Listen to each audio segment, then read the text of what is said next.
रात का समय था। शमशान के पास बहती हवा में अजीब सी सिहरन थी। पीपल के पत्ते ऐसे खड़क रहे थे मानो कोई अदृश्य सत्ता फुसफुसा रही हो। उसी अंधेरी रात में ऋषि गरुड़ से बोले, हे गरुड़, मनुष्य जीवन में जो भूले करता है उनके परिणाम मृत्यु के बाद कैसे भोगता है, ये जगत को बताना आवश्यक है। और तभी से गरुड़ पुराण की वे कथाएं प्रचलित हुई जो आज भी रूह कंपा देती हैं। ये कहानी उन्हीं सच्चाइयों की है, उन गलतियों की जिन पर यमदूत बिना दया के दंड देते हैं। यह कोई कल्पना नहीं बल्कि चेतावनी है। मृत्यु का क्षण जब आत्मा शरीर छोड़ती है। गरुड़ पुराण के अनुसार मृत्यु के क्षण में आत्मा को ऐसा झटका लगता है जैसे किसी ने उसे अंधे कुएं में धकेल दिया हो। सांस रुकती है, आंखें जड़ हो जाती हैं और तभी प्रकट होते हैं यमदूत। उनका रूप भयानक है, लाल आंखें, काले चेहरे, हाथों में फंदे और गदा। जो व्यक्ति जीवन में धर्म के मार्ग से भटका होता है उसके पास आते ही यमदूत दहाड़ते हैं, समय पूरा हुआ, और आत्मा को रस्सियों से बांधकर खींच लिया जाता है। चीखे कोई नहीं सुनता। वह पहली गलती, माता पिता का अपमान। गरुड़ पुराण में कहा गया है कि जो व्यक्ति अपने माता पिता का तिरस्कार करता है, उनका अपमान करता है या वृद्धावस्था में उन्हें छोड़ देता है, उसके लिए यमलोक का द्वार सबसे पहले खुलता है। ऐसी आत्माओं को तामिस नरक में ले जाया जाता है। वहां घोर अंधकार है, न प्रकाश न हवा।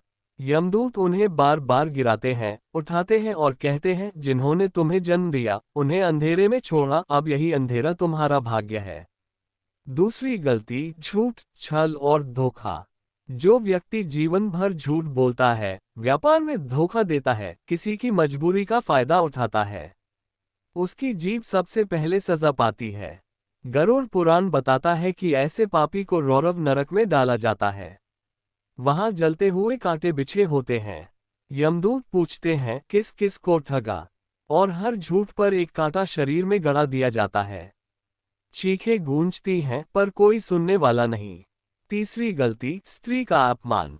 जो पुरुष स्त्री को केवल भोग की वस्तु समझता है उसका अपमान करता है, हिंसा करता है। उसके लिए गरुड़ पुराण में विशेष दंड बताया गया है।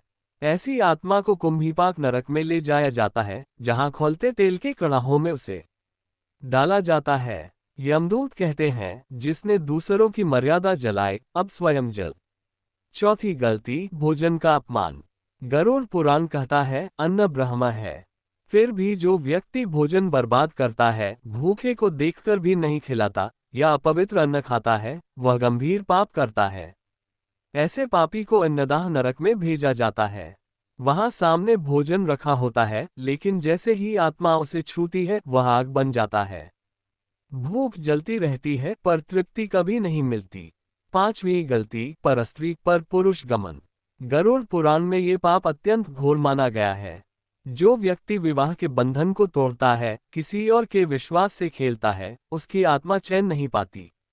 उसे वैतालिक नरक में ले जाया जाता है, जहां लोहे के गर्म पुतले गले लगाए जाते हैं।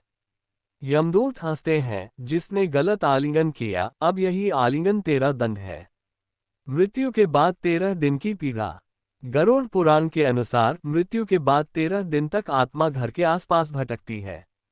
वह अपने ही शरीर को जलते हुए देखती है, रोना चाहती है पर आवाज नहीं निकलती।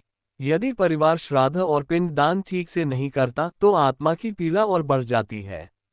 यमदूत बार बार चेतावनी देते हैं, अब आगे की यात्रा और कठिन है। वैतरणी नदी सबसे भयावह मोड़। यमलोक की यात्रा में वैतरणी नदी आती है। ये खून, पस और कीड़ों से भरी होती है। पुण्यात्मा इसे गाय के पूंछ पकड़कर पार कर लेते हैं, लेकिन पापी इसमें डूबते उतराते रहते हैं। जो जीवन में दान नहीं करता, गौ सेवा नहीं करता, वह इस नदी में लंबे समय तक तड़पता है। यमराज का दरबार। अंततः आत्मा यमराज के दरबार में पहुंचती है। चित्रगुप्त जीवन भर के कर्मों का लेखा खोलते हैं। एक एक गलती, एक एक पाप सब सामने होता है। यमराज का स्वर गंभीर होता है, तुम्हें अवसर मिला था, चेतावनी मिली थी, फिर भी क्यों नहीं सुधरे। और फिर निर्णय सुनाया जाता है, क्या बचने का कोई मार्ग है। गरुड़ पुराण डराने के लिए नहीं, जगाने के लिए है। ये कहता है, सत्य बोलो, माता पिता की सेवा करो, स्त्री का सम्मान करो, अन्न का आदर करो, दान और पुण्य करो। जो व्यक्ति जीवन में ही अपने कर्म सुधार लेता है, उसके पास यमदूत नहीं, विष्णुदूत आते हैं। अंतिम चेतावनी, जब अगली बार आप कोई गलत कदम उठाने जाएं, तो ये याद रखिए, गरुड़ पुराण में हर गलती दर्ज है और यमदूत किसी को नहीं छोड़ते। ये कहानी यहीं समाप्त नहीं होती। ये हर उस व्यक्ति के जीवन में दोहराई जाती है जो चेतावनी को अनदेखा करता है। हरि ओम तत्सत। अगर आपको यह वीडियो अच्छा लगा हो तो लाइक और सब्सक्राइब करें और अपने दोस्तों को शेयर करते हुए एक अच्छा सा कमेंट भी अवश्य करें। धन्यवाद।